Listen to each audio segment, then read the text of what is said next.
Hinihikayat ang mga kapatid sa patuloy na katapatan sa pagtupad ng tungkulin.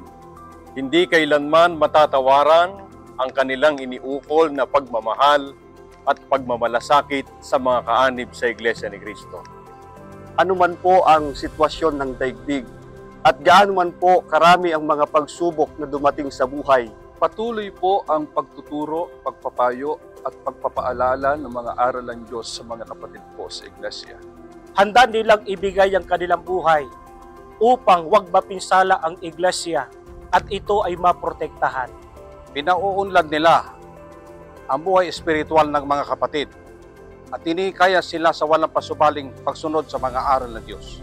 laging kasama sa kanilang mga pananalangin sa Panginoong Diyos, na ang lahat ng mga tinawag sa loob ng Iglesia ni Cristo ay wala ni isa man ay mahiwalay pa.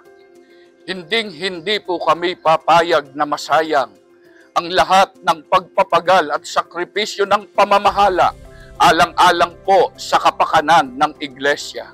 Kami po na mga ministro at manggagawa ay kaisa sa pamamahala sa pagbibigay kasiyahan sa Panginoong Diyos at tutulong po kami sa pagbibigay ng inspirasyon sa lahat ng mga kapatid para sila po ay tumibay sa pananampalataya at pag-asa sa pangakong kaligtasan.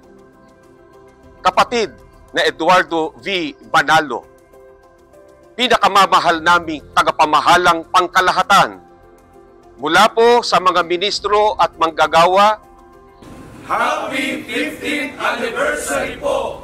Mahal na mahal po namin kayo!